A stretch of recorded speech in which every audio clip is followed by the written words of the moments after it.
بسم اللہ الرحمن الرحیم۔ السلام علیکم، میں ہوں پیرزادہ حسن غلام رسول اور میں مرکز بلال لاہور سے آپ سب کی خدمت میں حاضر ہوں اور آج کے پروگرام میں آپ سب کو خوش آمدید بھی کہتا ہوں۔ ماہ رمضان پچھلے ہفتے ہی اختتام پذیر ہوا۔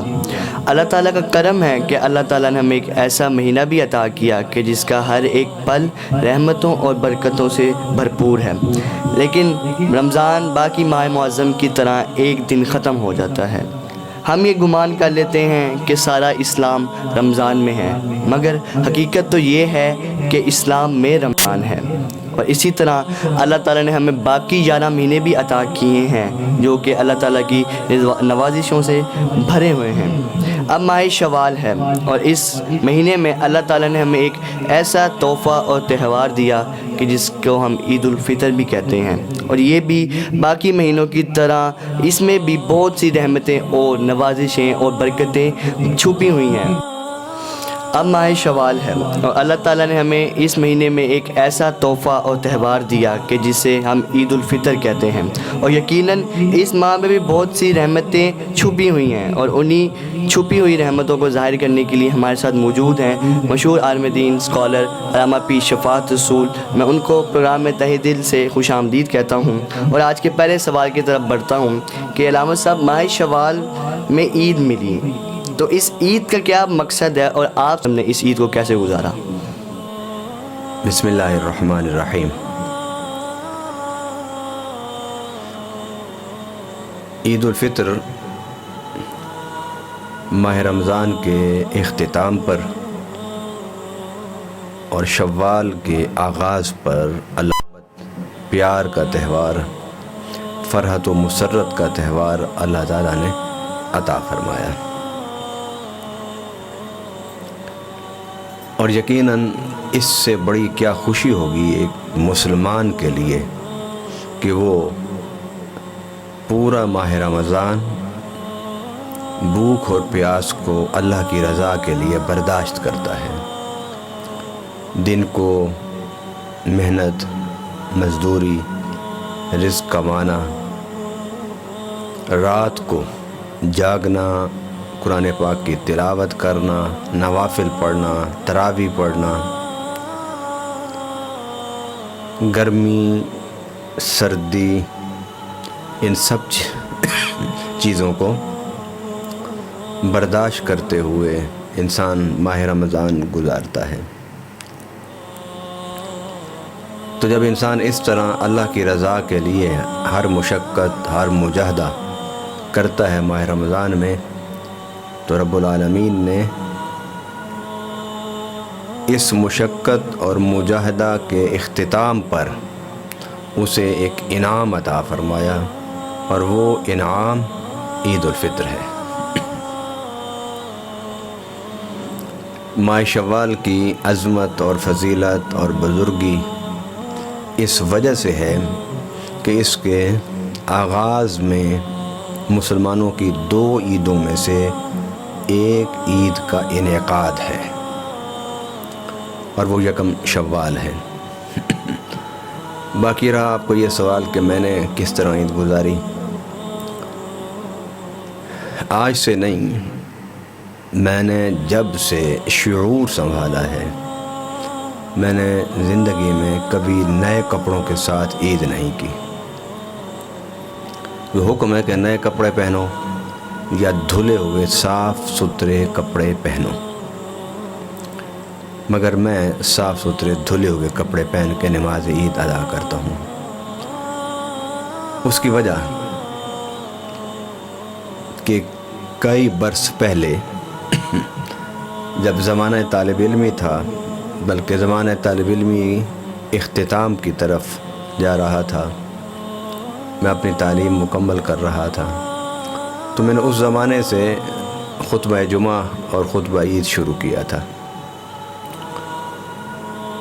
تو جمعہ پڑھایا میں نے، عیدیں پڑھائی میں نے۔ ایک عید کے موقع پر جب عید پڑھ کر ہم فارغ ہوئے تو مسجد کے ہال کے اندر، کمرے کے اندر لوگ بڑی خوشی سے ایک دوسرے کو مل رہے تھے، مبارکبادیں دے رہے تھے، معانقے مصافحے ہاتھ ملائے جا رہے تھے، خوشبو سے معطر کپڑے پہنے ہوئے تھے، چہروں پر مسکراہٹ تھی، اور عید مبارک کی صدائیں مسجد میں گونج رہی تھیں۔ جب عید سے فارغ ہو کر مل ملا کر میں گھر جانے لگا اور مسجد کے دروازے پر پہنچا تو میری طبیعت بجھ گئی۔ میں کیا دیکھتا ہوں کہ مسجد کی چار دیواری کے اندر وہ عید کا سما جس میں خوشیاں، فرحتیں، مسرتیں، کہکے، مبارکبادیاں، معانقے، مصافحے تھے، اور مسجد کے دیوار کے باہر میں نے ایک دوسری عید کو جب دیکھا کہ جس میں صدائیں تھیں کہ دے جا اللہ کے نام پر، رونا تھا، دھونا تھا، اپنے دکھوں کے اعلان تھے، چہرے مرجھائے ہوئے، بن دھوئے منہ، کپڑے صاف نہیں تھے، ہاتھ گدلے تھے، ہاتھوں میں کشکول، اور وہ ہر عید پڑھ کر نکلنے والے شخص سے ہاتھ پھیلا کے، جھولی پھیلا کے، کشکول پھیلا کر اللہ کے نام پر مانگ رہے تھے۔ میری طبیعت بجھ گئی۔ میں نے دیکھا کہ ایک درمیان میں دیواری کا تو فرق تھا کہ مسجد کی دیوار کے اس پار خوشیاں اور کہکیں اور عید مبارکوں کی صدائیں تھیں، اور مسجد کی دیوار کی اس طرف رونا، دھونا، آنسو، صدائیں، محرومیاں، اضطراب، تڑپ، تکلیف، مانگنا عید کے دن۔ تو اس دن سے میں نے پھر یہ اللہ سے عہد کیا کہ جب ہم مسلمان ایک عید منانے کے قابل ہو جائیں گے تو میں نئے کپڑے پہنوں گا۔ عید خوشی کے تہوار کو کہتے ہیں، مگر مسلمان ایک جسم، ایک جان ہوتا ہے۔ میرے آقا صلی اللہ علیہ وسلم نے فرمایا اگر جسم کے کسی ایک حصے پر اگر کانٹا چبھے تو درد پورا جسم محسوس کرتا ہے۔ اگر آپ کے پاؤں میں کانٹا چبھے تو آپ یہ نہیں کہ صرف پاؤں میں آپ کو تکلیف ہوگی، آپ کا سارا جسم تڑپ اٹھے گا۔ آپ کے اگر سر پر چوٹ لگے تو یہ نہیں کہ سر آپ کا درد کرے گا، بلکہ آپ سر سے پاؤں تک مضطرب اور پریشان ہوں گے۔ تو میں نے اللہ سے کہا کہ اللہ مجھے زندگی میں وہ عید دکھا کہ جس میں میں محسوس کروں کہ امت مسلمہ ایک عید منا رہی ہے۔ غریب اور فقیر کا فرق اگر ختم نہیں ہو سکتا تو کم سے کم عید والے دن ہر مسلمان کو نئے کپڑے میسر ہوں، عید والے دن وہ اپنے بچوں کو کھانا کھلانے کے قابل ہو، عید والے دن کشکول پھیلا کر مانگنے والے نظر نہ آئیں۔ جس دن اے اللہ یہ عید ہوگی میں ضرور نئے کپڑے پہن کے تیری بارگاہ میں آ کر عید ادا کروں گا۔ میرا ایک پیغام ہے امت مسلمہ کے لیے بالعموم اور پاکستانیوں کے لیے بالخصوص کہ اگر ہم ماہ رمضان میں اپنی زکوٰۃ اور فطرانہ صحیح طریقے سے ادا کریں، اور صحیح طریقے سے میرا مطلب یہ نہیں کہ آپ ادا نہیں کرتے، صحیح طریقے سے میری مراد یہ ہے کہ حضور صلی اللہ علیہ وسلم نے اور قرآن پاک نے جس طرح ہمیں بتایا ہے کہ آپ زکوٰۃ، صدقات اور خیرات اپنے قریبی سے شروع کرو، تو یقیناً آپ کا صدقہ، خیرات، زکوٰۃ جب عام لوگوں تک پہنچے گا تو غربت ختم ہوگی۔ ہم لوگ جا کر بڑی بڑی مسجدوں میں، بڑی بڑی محافل میں، بڑے بڑے مدارس میں اپنے صرف ریاکاری کی جو حص ہے اس کو تسکین دینے کے لیے وہاں جا کے بڑی بڑی ڈونیشن دیتے ہیں۔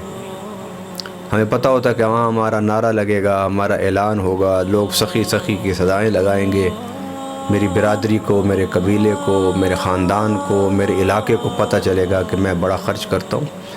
اور اگر آپ چھپ کے اللہ کی رضا کے لیے اپنے قریبی رشتہ دار جو محتاج ہیں، سفید پوش ہیں، خوددار ہیں، ان کو جا کر دیں گے، اپنے ملازموں کو، اپنے قریبی رشتہ داروں کو، اپنے محلے میں جو مستحق ہیں ان کو دیں گے، تو یقیناً ہر گھر تک خوشی پہنچے گی۔ لیکن ہم ریاکاری سے بھرے ہوئے لوگ ہیں.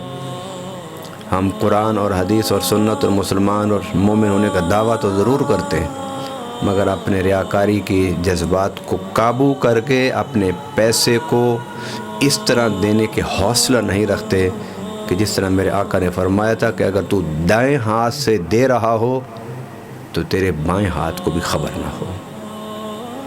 آئیے، قرآن اور حدیث کی تعلیمات میں تو کوئی شک نہیں بے مثل و بے مثال ہیں، مگر دنیا ہم سے پوچھتی ہے کہ تمہارے پاس جو تعلیمات ہیں وہ بے مثل و بے مثال ہیں، تمہارے پاس جو ہادی ہیں پیغمبر اعظم وہ بے مثل و بے مثال ہیں، تو امت مسلمہ کو کیا ہو گیا ہے؟ تمہارے اخلاق کو کیا ہو گیا ہے؟ تمہاری عبادات میں ریاکاری، تمہارے اخلاق میں ریاکاری، انفاق میں ریاکاری، تلاوتوں میں ریاکاری، نمازوں میں ریاکاری، حج عمرے میں ریاکاری، کیا ہو گیا ہے تمہیں؟ اتنے عظیم پیغمبر کے امتی کہلانے والے اس طرح نہیں ہوتے. آئیے ہم عید کے تصور کو سمجھیں اور عید منانے سے پہلے اپنے قرب و جوار پر نظر رکھیں.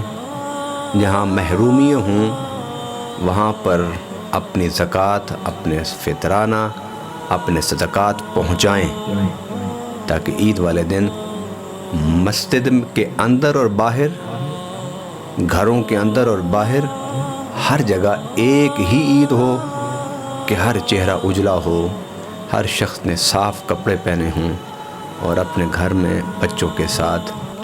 یہ علامہ صاحب، میرا دوسرا سوال آپ سے یہ ہے کہ ماہ شوال میں جو 6 روزے ہیں ان کا کیا حکم ہے، اور کیا یہ روزے واجب ہیں، مستحب ہیں، ان کی کیا حقیقت ہے؟ شوال کے 6 روزے فرض نہیں ہیں، واجب نہیں ہیں، سنت ہیں.